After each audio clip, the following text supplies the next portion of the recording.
Hello everyone, today I received a match from EeveeA. It should be interesting to go over until the Mercy guide comes out, so let's get into it. In case you don't know, EeveeA is top 2 Mercy on the worldwide ladder, and by that I mean he is the number 2 Mercy and the number 1 Mercy. EVB is his other account. He has like 5,000 total matches played with Mercy or something, so truly, if there is any Mercy player to watch in the entire world, it is this guy. So let's check it out. We're here on Route 66, and we're going to see that for this offensive portion, EeveeA plays pretty passively. We can see that the Tracer is pretty well out there. So is the Reinhardt, but he's not going to chase him. He's not going to follow him or anything like that. Just leave him to his ways, and the Reinhardt did die, but it's better that the Reinhardt dies alone than the Mercy and the Reinhardt to die together. Again, there's a Tracer that died up there as well, but right now it's just too dangerous. Now, we could have maybe been on the cart a little bit earlier. You see here, we're not on the cart. That could be a thing, but it's just a small thing, and now we're on it. I think we lost about 5 seconds of push time, which is actually pretty significant in the grand scope of things. It can be significant, but in this case, it doesn't really affect anything. We push through just fine, and we see that we're going to get Resurrect up as well. And this is pretty good timing, because if the other team were to push up and we were to get wiped around this time, we would have res ready. Now, by the way, this is more of a hybrid VOD review / gameplay commentary. I will be pointing out mistakes that I think I see, but it's also going to be a lot of pointing out good things as well. It's going to be much more just observational than the standard VOD review that we get sent in. Now, also notice that his movement is, he doesn't really move a lot with his legs. It's mostly flying around whenever he wants to get anywhere. And he has that trick, he has that finger on that shift key all the time in order to cancel it. We will skip ahead just about 5 seconds here, and we get into a little bit of danger. You can see part of the reason why we're being so safe is we actually almost died there. We got down to about 50 health just by dancing with the Winston for a second or two. And again, we're using Guardian Angel very well. We're hiding. We are in a good position. You can see that as the fight initiates, we have a Resurrect. We stay in for as long as possible, but we find this good chance to get into the building.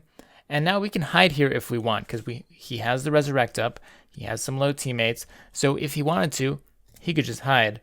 But because the team is winning, we're coming out here healing everyone, and we don't have to wind up actually using the res. Now, something that our hero isn't doing a lot is he's not pressing tab very much. Now, he pressed it there for just a second, but before that, he really didn't. So I've been actually kind of blind all game as to what the enemy team composition is, and because Mercy by nature just kind of sits there and plays passively behind walls and stuff, this is the first time I've actually been able to see the enemy team composition. So that's something that maybe we should watch out for, because if they did pick a Widowmaker, if they picked something like that, we'd be in kind of big trouble. Now, there's a res here, and we're going to see a few of these reses in the game, a few of this style of res. Now, there's two sort of res styles, and that is we're in a fight, and you res to actually win a fight, to continue the fight, or you get a couple people get picked, and then you res just to like make your team respawn faster. Because if we look at that res again, we're not in the middle of a fight. You see, it's 4v6 at this point. We're going to have our Anna die, and then our Reinhardt is going to die as well. And so this is more like a accelerated respawn, because right now, our team's dead. And so this res basically just saves about 15 seconds on the clock. That's purely what it does. That's all, like pressing Q right there basically says plus 10 seconds or plus 15 seconds for your team. Although, because our Reinhardt was in a little bit of a dangerous position, we can see he actually dies again there. And, we kind of go crazy. We do the Anna Blade, prompting our hero to go crazy himself and try to salvage it, which is fine. But that Resurrect is not something that I particularly like. I think that sticking to only in-fight Resurrects, I'm going to call them tactical Resurrects, to specifically win a fight is always better than the just sort of, we just respawn faster plus 15 seconds. We're going to see that this is actually going to be an issue as we don't have a Resurrect in this next coming fight. But we see the Nano go on the Winston, who jumps in, doing some damage to our backline. We can see that. We We have a lot of hurt enemies, and a res right here would be great because we'd be able to just sit back, relax, and not be in all this crazy danger. Fortunately, we wind up rather surviving through it. Some great movement, some great Guardian Angels. I do recommend, by the way, because I can't talk about everything in this video. If you want to go back and check out specifically how he uses Guardian Angel, it's really great because he wasn't really relying on his team. He was just sort of panning around. Now, we do get another Resurrect up, although who knows, if we'd been able to res our dead Tracer earlier, maybe we would have done more damage, gotten the cart to the end. Of course, that is a what-if situation, but we're sitting here in comms, he's telling people to stay on the cart. Now, that was a little bit early. You can see if we go back 5 seconds, when our Reinhardt dies, we still have a lot of time left on our Tracer. Of course, a ton of time left on our Reinhardt, who just died. And our Zarya, you can see the taking damage animation when she sort of like flinches back like that. And she is an orange, so a quick little peek to see her health would mean you have some time. Could have waited for the Zarya. Just a small thing, though. So the Zarya goes down, and then other people go down in this fight. Looks pretty bad. Who knows, though, because with a Zarya, again, if we had res earlier for the Tracer, maybe we would have pushed the end. If we had res the Zarya there, maybe we would have pushed the end. So all of these chances all building up on top of each other means that at some point, probably a little bit of a different decision could have pushed it at the end. But we get lucky. We get very lucky, and they actually step on the cart, allowing Per, our Tracer player, to back cap it. So everything I just said, I guess, is invalid.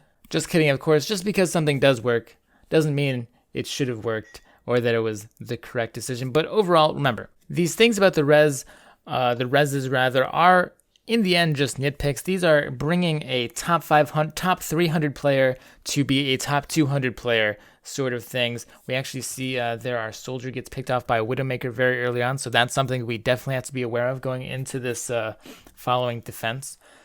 But for a lot of you, I want you to mainly focus on his movement, how he's using mostly dash cancels, Guardian Angel cancels to move around. Most of his big movement isn't in the WASD, but we're being a little dangerous here. Remember, they do have a Widowmaker. The Widowmaker can see us right now, and we're actually going to go down to the Reinhardt. Now we're going to look at that one more time. We're going to see that he did something differently than he's been doing before. Now remember, he usually dashes and then cancels about when he gets to his beam range, but in this case, we're going to see he doesn't actually do that.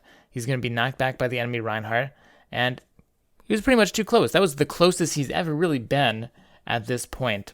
And so saying something like over there, over here is something that we were seeing a lot in the previous round that we weren't seeing that time. So we should be careful of that. Of course, he tried to get back up onto the roof, but his teammates just weren't there, which demonstrates, you can't always rely on your teammate. And in general, our hero doesn't. He usually relies on his own positioning for the movement, but that time it just didn't pan out because he couldn't control his positioning well enough. But we're back to this nice movement here. He's using the fence a little bit, all these nice jumps. Now, on most heroes, actually, let's talk about this. He is jump spamming a lot, and jump spam is something I usually don't like, as we see he's doing all this nice movement around here. Now, jump spamming is something I normally don't like, but on Mercy, it's a little bit different, because most heroes, when you jump, you're very predictable. You're easy to kill. But on Mercy, she has a special mechanic that makes jump spamming actually very strong. Let's check it out. So Mercy, of course, if you hold down your jump key, you glide a little bit like this. Now this actually lets Mercy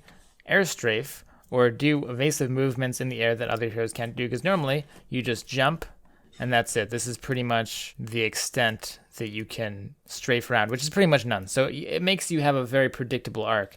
But with Mercy, you can do that, you can do that, you can do a long one like that. So you have a lot more options in the air. If you're dashing around here, you can jump, turn it on, turn it off, turn it on, turn it off, turn it on, like do those little hops down like this. You can let it go randomly.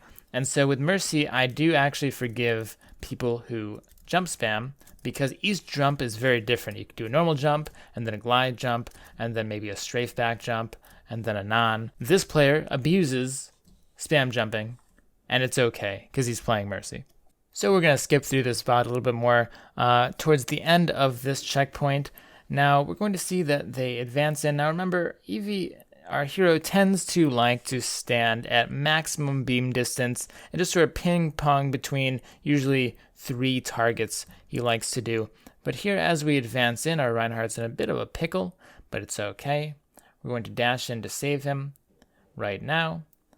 And now as we dash out, we turn around and we have the scary Reinhardt glowing with powers of death. And we also have the completely safe rooftop. And of course, well, we make the wrong decision here. So we make the wrong decision, go into the glowing Reinhardt of death, and we die. Just a tactical decision. I'm sure that if our hero watched this VOD again, he'd be like, well, obviously, just like all of you, well, obviously the Ana was the correct choice. But just in general, as this game progresses, we see our hero be more and more aggressive, making more plays like that. And so the real lesson is to be careful, don't become overconfident. Remember, he didn't really die at all last round. He died one time. They got a great time of 2 minutes. He actually could have died to the Widowmaker right there, being very aggressive again, and we die again. So he didn't die at all last round, and it's easy to get into that mindset. When you don't die for like 5 minutes straight, it's easy to start doing crazy stuff. So just take this as a lesson to be careful, because we actually, we wind up winning this match, spoiler alert. It's not that much longer, but we almost throw just because we're too aggressive about 3 times in a row. And we can see each time he died, it was for a very good reason that was preventable. Now in this clip, we're going to get a bit of what may be bad luck, but remember, the other team has a Widowmaker, so standing here could easily mean peek, kill you very easily. But that's not what's going to get us. Instead, we're going to go out here to try to damage boost our soldier. Instead, bloop, just kind of get sucked down here by the Zarya ultimate. Very well played Zarya ultimate. Not something that really anyone would have thought of, being pulled down by a Zarya ultimate, but still just those little things can come back to bite us, and so we get kind of a poor res off and we wind up losing the checkpoint there. Now we're on the last checkpoint, and at this point it's pretty clear that our hero has decided, okay, we're on our last checkpoint, let's not throw, and he starts to be a lot safer. But you know, in my opinion, so there's a couple different styles, a couple different ways of playing, but I like to play very safe all the time, and for me, I would prefer if it were just always played this way. Just always play safe. Don't wait until you die 3 or 4 times to decide to start being safe again. And oh no, Genji! Our Genji left us to die. But anyway, that's about it for this match. We can see the enemy runs out of time, and the overtime rope is going to burn down, and that's going to be a victory. But just if you pay attention to the movement, this player, our hero, is very active the entire game, but don't mistake activity with aggressiveness. In the first half of this game, he was very active, but very passive, very safe, and you saw he pretty much didn't die at all, except for that one random time when he kind of had to. In the second half, though, he got a little bit more aggressive, a lot more aggressive active, actually. So still that same level of activity, just a lot more aggressive, and suddenly started dying a lot more, and their team started doing a lot worse. So definitely go back, take a look if you want to learn Mercy yourself. Pay attention to the movement, when it's successful, when it's not successful for this player. And EeveeA actually has a stream. I recommend you checking it out. Super chill, super really great. He never flames or anything like that. Very positive sort of player.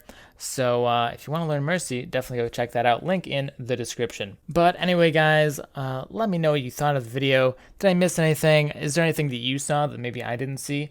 Also, leave any questions below. I think, EeveeA, I think you're lurking down here somewhere, so maybe you can even get some responses from him as well. Anyway, never forget to stay positive. Have a great day. Peace out, guys.